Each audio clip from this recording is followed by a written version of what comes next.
हमारे नौजवानों को अगर पैसा हो गया 20,000 रुपए तो फौरन जाएंगे मोबाइल में और ओप्पो का मोबाइल खरीदेंगे, वीवो का मोबाइल खरीदा। क्यों भाई, क्यों खरीदोगे 25 से 30,000 रुपए का मोबाइल? मौलाना सेल्फी बढ़िया आना चाहिए या भोजपुरी का गाना अच्छा चलना चाहिए, इसीलिए हमारा नौजवान 30,000 रुपए लेकर जाएगा दुकान में और 30,000 रुपए में मोबाइल खरीदेगा और उसी में 24 घंटे में से अगर वो 18 घंटा बैठा हुआ है तो 18 घंटे तक मोबाइल में अपना दिमाग लगाता रहता है। दिमाग नहीं लगाता बल्कि फेसबुक पे, यूट्यूब पे गाने सुनते रहता है, अनाप शनाप चीजें देखते रहता है, उसी में हमारा जवान बर्बाद। यहूदी का छोटा छोटा बच्चा 30,000 रुपए अगर होगा तो वो इस 30 रुपए को प्रमोट करता है, आगे बढ़ाता है। इसको हम कैसे 30 को 60 करें, 60 को 100 कैसे करें, इस पर वो प्लानिंग करता है। हमारा नौजवान नहीं, हमारा नौजवान तो बहुत सारा हमने देखा 200, 300 रुपए का गुटखा खा जाता है। आमदनी अठन्नी खर्चा रुपया, मुंह में तो डाले हुए रहेंगे और फोन करेंगे पहुंच जाएंगे, मुंह में एकदम बिल्कुल भरा हुआ है, बात करेंगे तो समझ में नहीं आएगा। क्यों इतना खाते हो जी 300-400 रुपए का गुटखा? कम से कम 100 रुपए का तो खाई जाते हैं जो लोग खाने के आदी हैं। खा करके जिंदगी में कुछ नहीं करना, लाइफ में कुछ नहीं है, लेकिन मत पूछिए उनका मोबाइल देख लीजिए, एयरफोन देख लीजिए, ब्लूटूथ देख लीजिए, तो आपको लगेगा कि ये बिल्कुल विजय माल्या का छोटा बेटा यही है, अंबानी के खानदान से आया। मेरे भाइयों, मेरे नौजवानों, मेरे साथियों, and this time is a very precious for you and you is a very important for your generation, for your parents.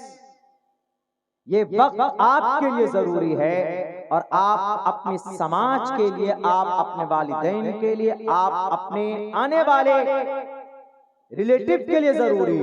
मिसाल के तौर पर आप क्या जवान हो गए, 18 साल के हो गए, कुछ कर नहीं रहे हैं, आपकी शादी हो गई, तो मैडम को कहां से शॉपिंग कराइएगा? मैडम को कहां से आप खुश रखिएगा? फिर मैडम वही ताना देगी कि हम जब से आए हैं आपके पास हमने कोई सुकून, कोई चैन देखा ही नहीं है, आप हमें कहीं घुमाने के लिए नहीं लेकर के गए हैं। आप फिर वही माँ से पैसे मांगते फिरते हैं, अब्बा से पैसे मांगते फिरते हैं कि अब्बा पैसा दे दीजिए, अम्मा पैसा दे दीजिए। नहीं, आप खुद मुख्तार बनो, आप खुद मेहनत और मजदूरी करके इतना पैसा कमाएं कि आप अपने बीवी बच्चों को, आप अपने पेरेंट्स को, यानी आप अपने माँ बाप को भी देख सको। बल्कि अब जो नया कानून आने वाला है ना, यकसा सिविल कोड, उसमें पता है क्या, एक कानून ये भी है लिखा हुआ कि जो दामाद है, दामाद का सास ससुर जिंदा है तो सास ससुर का खर्च, उसकी देखभाल, उसकी परवरिश, उनकी इन दोनों की दामाद के जिम्मे। ये यकसा सिविल कोर्ट में है। आप दामाद हैं तो आप अपने सास ससुर की परवरिश आपके जिम्मे। ये बेवकूफ खुद भी है और दूसरों को बेवकूफ बनाने चाहिए। सास ससुर की परवरिश करेगा, माँ बाप कहां गया? माँ बाप को छोड़ करके सास ससुर, तो बैरक है, वो एक प्रावधान है। तो आप बहुत इंपॉर्टेंट हैं, आप बहुत जरूरी हैं अपने समाज के लिए, अपने माँ बाप के लिए, अपने बीवी बाल बच्चों के लिए जरूरी। यहूदी बच्चों की तरह सोचिए, उनका कल्चर इख्तियार मत कीजिए, शार्प बनिए, तालीमी इदारे कायम कीजिए, तालीम पर मेहनत कीजिए, अनाप शनाप चीजों पर मेहनत मत कीजिए। मोबाइल से कुछ नहीं होने वाला। अभी देखा आपने 2 दिन पहले, कल 360 रुपए न देने की वजह से चाकू से जिबा कर दिया और 60 मरतबा, 50-60 मरतबा उसके बदन में गोदा चाकू से, जिहालत की वजह से। जाहिल था, शराबी था, अपने ही पड़ोसी दोस्त को, दोस्त नहीं था, शायद अजनबी था, उससे मांगा या लूटने के लिए डराया कि तुम मुझे 360 रुपए दो। उसने कहा होगा कि नहीं है, तो उसको पकड़ कर लाया, उसको मारा। कहाँ अटैक किया? ये सिर्फ गले से ऊपर, गले में पहले तो ज़िबा किया उसको, फिर आंख में, मुंह में, पूरे गाल में, कान में ऐसे गोदा है चाकू से 60 मरतबा। रात 11 बजे दिल्ली के अंदर, वेलकम, वो शायद इलाका, बच्चा पढ़ा लिखा होता, बच्चा बरसरे रोजगार होता, बच्चे के पास पैसे होते, बच्चे के पास source of income of source होता, तो बच्चा कभी भी यह हरकत नहीं कर सकता था। इसीलिए मेरे नौजवानों, मेरे साथियों, जवान फिल्म देखकर आपकी जिंदगी के अंदर इनकलाब नहीं आएगा।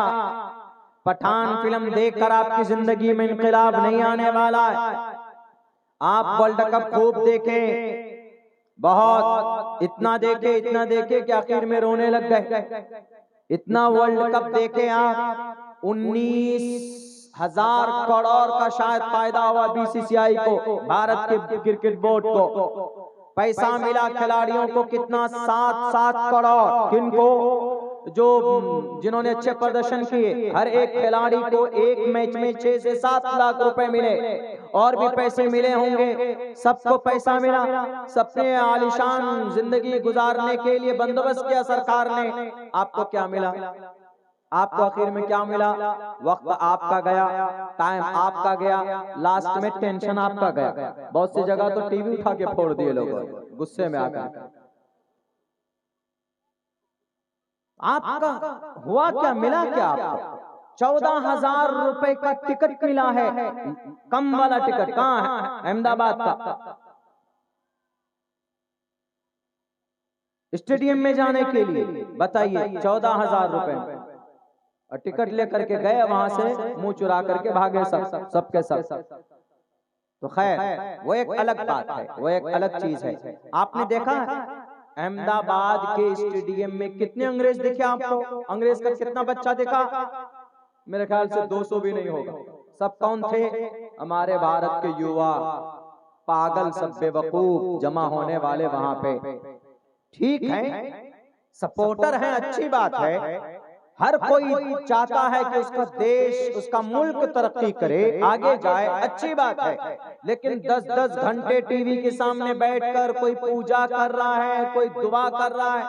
मैं उन दुआ करने वालों से कहता हूं कि जो दुआ करते हैं क्रिकेट के टूर्नामेंट में, not allowed to pray for the cricket according to the Islamic sharia. Cricket की जीत के लिए वो जुआ है, एक सट्टा है, और जुआ हराम है, और हराम काम के लिए दुआ नहीं की जा सकती। घर में बैठकर दुआ कर रहे हैं कि मोहम्मद शमी जिता दे, खुदा है वो जिता देगा। अल्लाह हराम काम में तुम्हारी दुआ को कबूल नहीं करेगा। हराम काम के लिए दुआ करना कुफ्र है, नाजायज और हराम है। वो दुनियावी मामलात हैं, किसी भी नाजायज और हराम काम के लिए हम दुआ नहीं कर सकते। अब आदमी चोरी करने जा रहा है, आस्तीन मास्तीन चढ़ा लिया, अब जाकर बिस्मिल्लाहिर्रहमानिर्रहीम, अब दरवाजा खोल रहा। जायज है? नहीं जायज है। बिस्मिल्लाह हर अच्छे काम और नेक काम, हर काम के लिए जो अच्छा हो, या अच्छा ना हो तो कम से कम नाजायज ना हो, हराम ना हो। अब आदमी डाका डालने के लिए जा रहा है, अब आदमी किसी को घूंसा मारने जा रहा है, अब वो फूंक करके कह रहा बिस्मिल्लाह, फूंक, चल जबड़े में मार। नोट अलाउड, इसलिए कि किसी को तकलीफ देना जायज नहीं है इस्लाम में। अब बैठ बैठ कर दुआ कर रहे हैं, कहीं कहीं कुरान खानी कर रहे हैं बैठ करके कि भाई वर्ल्ड कप इंडिया जीत जाए, वर्ल्ड कप जीत जाए इंडिया, हमारे भारत को वर्ल्ड कप मिलना चाहिए। अरे खुद राजनीति का अड्डा बना दिया है वर्ल्ड कप को, भारत के क्रिकेट को। जिन्होंने इस देश को 2-2 वर्ल्ड कप ला करके दिया, उनको दावत ही नहीं। वो फिल्म एक्टर जो कमर हिलाते फिरते, दुनिया के नौजवानों को जिन्होंने बेवकूफ बना के रखा, उन सबको दावत दिया गया। इस देश को 2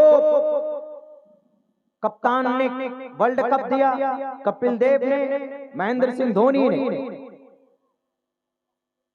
दोनों थे, मैदान में नहीं थे।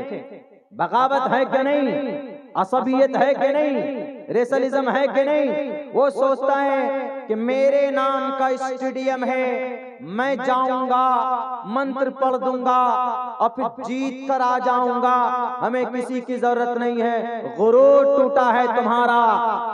जनाब पीएम साहब, प्राइम मिनिस्टर साहब, जिन्होंने देश को गौरवित किया, जिन्होंने देश को सम्मान दिया, जिन्होंने देश को इज्जत दी, सन 2011 में देश को वर्ल्ड कप दिलाया, 1983 या 82 के अंदर में सबसे पहला वर्ल्ड कप मिला।